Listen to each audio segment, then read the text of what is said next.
I loved my sister's kids, but I was done being their unpaid parent.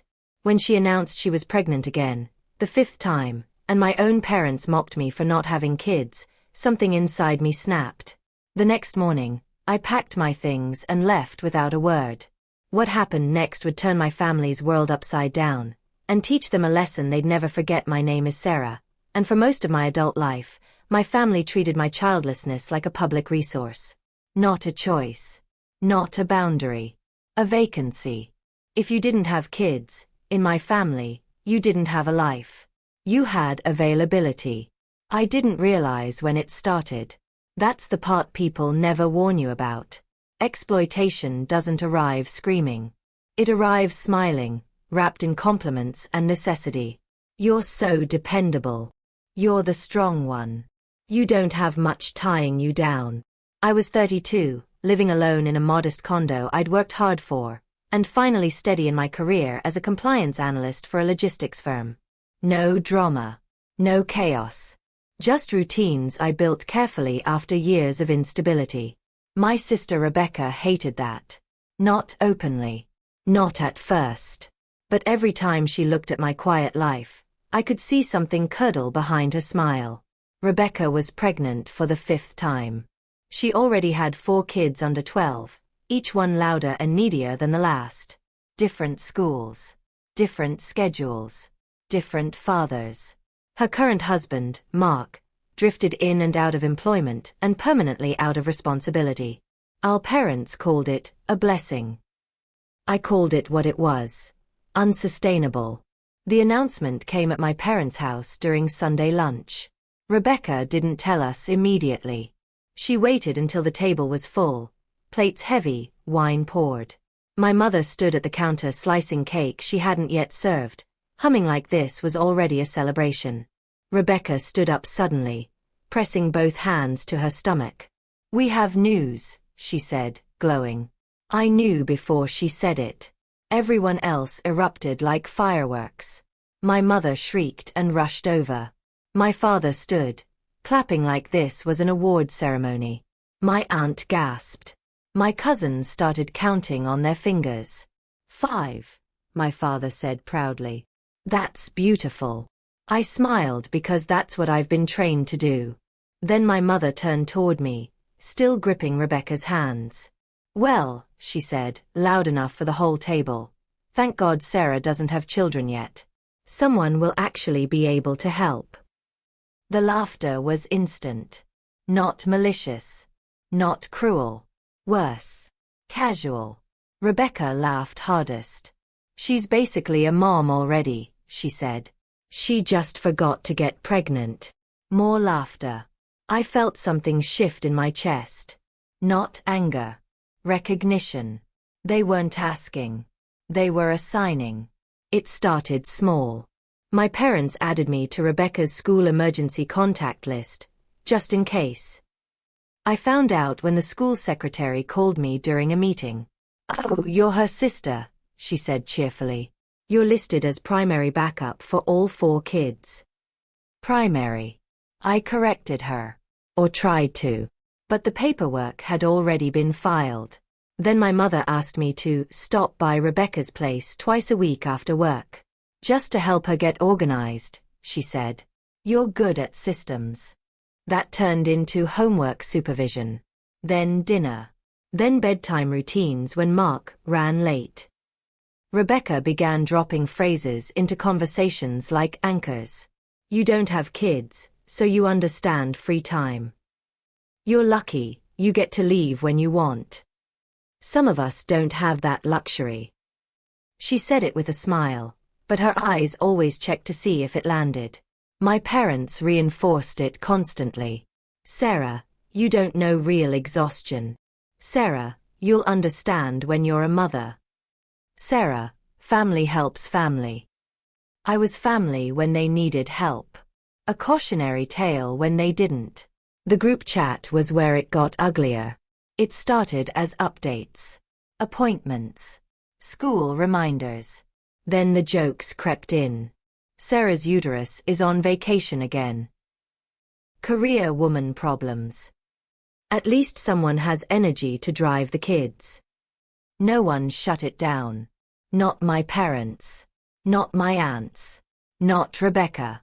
Once, when I didn't respond fast enough to a pickup request, my father typed, "Well, when you don't have kids, I guess urgency feels different." Something hardened in me that day. Still, I didn't explode. I didn't argue. I didn't defend myself. I started watching. Watching how decisions were made without me. Watching how my time was volunteered. Watching how my life was slowly being repurposed. I wasn't a daughter or a sister. I was infrastructure. The public humiliation came at Rebecca's baby shower. My mother insisted we all attend, even though I had warned her I had a work deadline.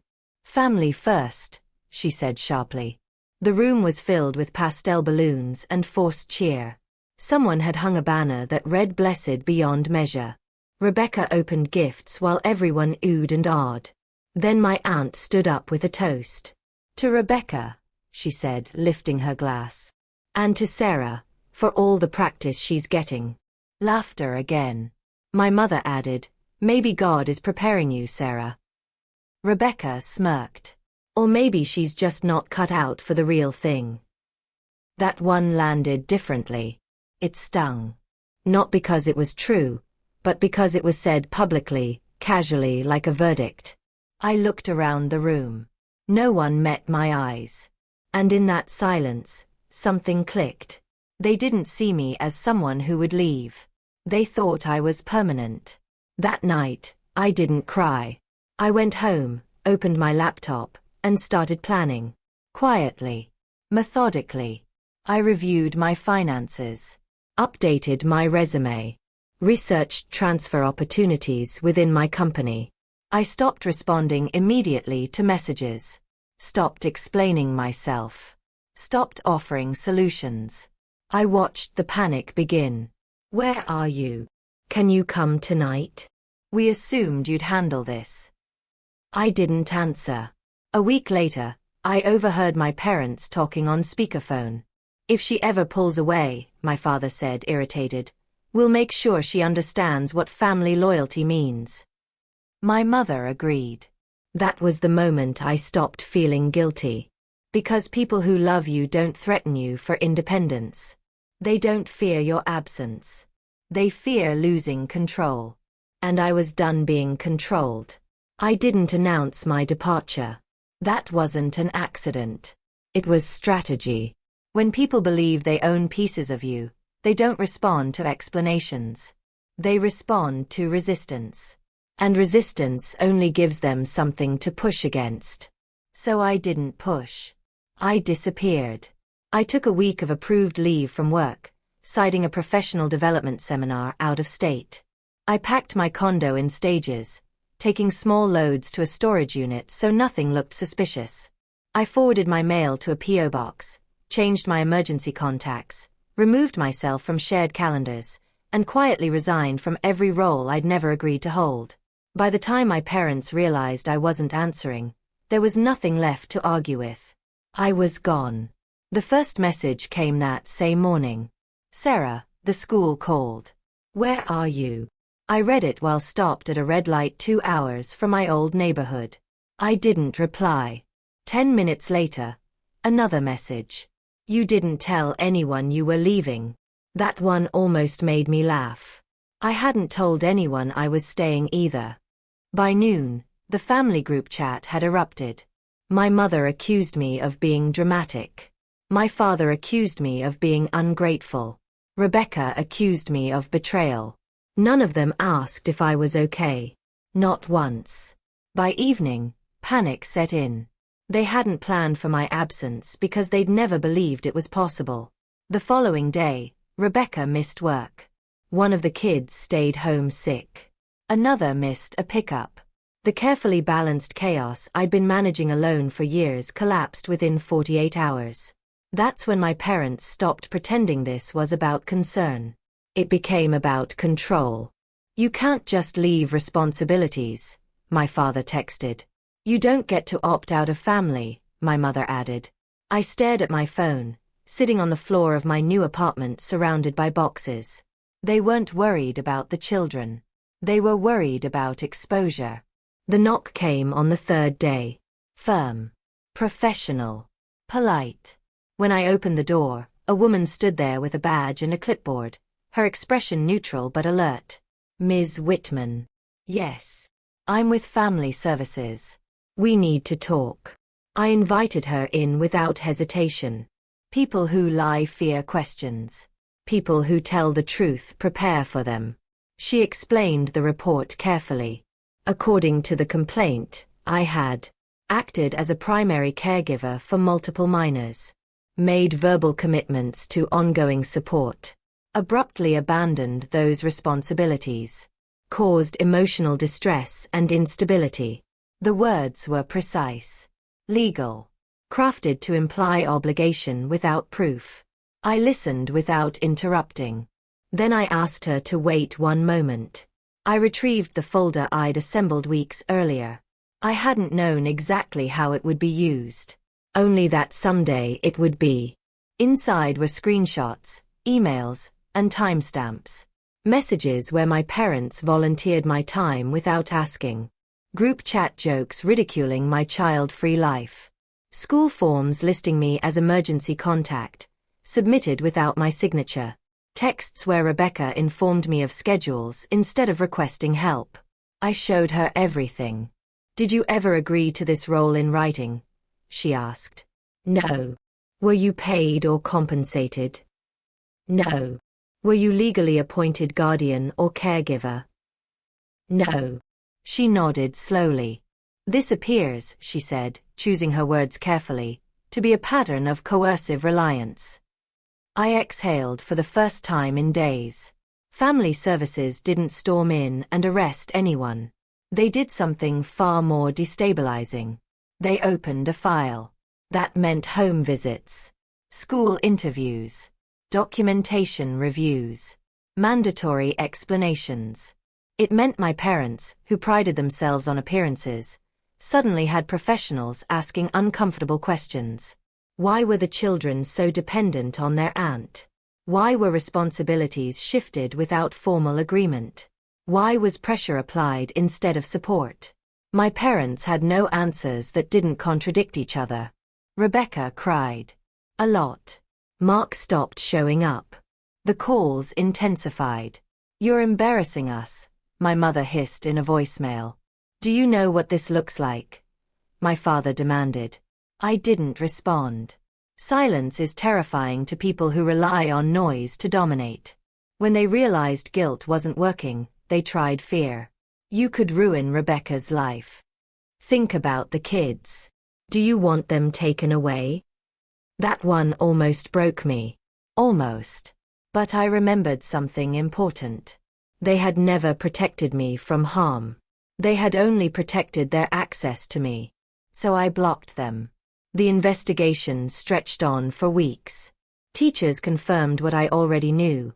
I'd been the consistent presence. The stable one. The backup parent everyone assumed would always be there. Family Services noted the imbalance. They also noted something else. The moment I left, the family turned on me instead of adapting. That told them everything. My parents began unraveling. Helping, occasionally, was different from daily responsibility. My mother complained about exhaustion. My father resented the loss of control over his schedule. Their praise turned into bitterness. Rebecca lashed out at everyone. She accused my parents of enabling me. Accused Mark of abandoning her. Accused the system of being unfair. Mark disappeared entirely not long after. Packed a bag. Left a note. Didn't come back. I heard all of this secondhand. I didn't intervene. For the first time, I let consequences land where they belonged. 3 months later, the case closed.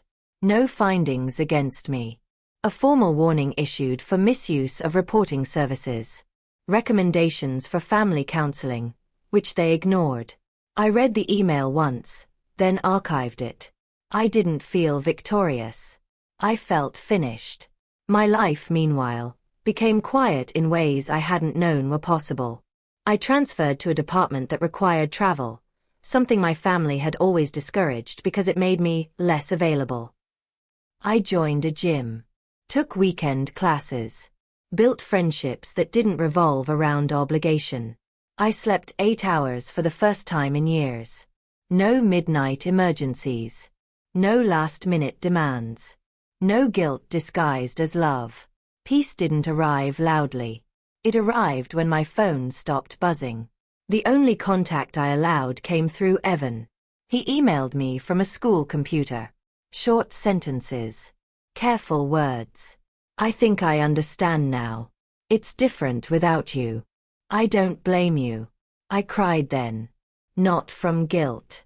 From relief. I replied once. I'm proud of you. Focus on yourself. That matters. I didn't offer solutions. I didn't offer rescue. I offered respect. Over time, I learned more. Rebecca lost a job after too many absences. My parents stopped hosting family gatherings. Extended relatives stopped calling altogether. Without me holding everything together, the cracks spread. And for the first time, they couldn't blame me for it. A year later, I stood in my apartment, packing for another work trip. My life was full now. Not perfect. Not dramatic. But mine. I thought about my family, not with anger, but with clarity. They hadn't loved me for who I was. They'd loved what I provided. And when I stopped providing, they revealed the truth. I don't hate them. I just no longer negotiate my worth. If you've ever been told your life mattered less because you didn't follow the expected path, marriage, children, self-sacrifice, remember this. You don't owe people access to you. You don't owe family your future. And choosing yourself is not abandonment. Sometimes the most devastating revenge isn't confrontation. It's withdrawal. It's letting people face the reality they avoided by leaning on you. And building a life so full, they no longer fit inside it. Moral lessons. This story is a reminder that your life, your dreams, and your peace are yours to protect. Sacrificing yourself for people who take advantage of your kindness is not love, it's exploitation. Setting boundaries is not selfish. It's necessary. Walking away from toxic expectations may feel painful, but it can save your mental, emotional, and even physical well-being. And remember, true family is not just about blood, it's about respect, care, and mutual responsibility. Stand up for yourself, prioritize your future, and let your life be defined by your choices, not by other people's demands.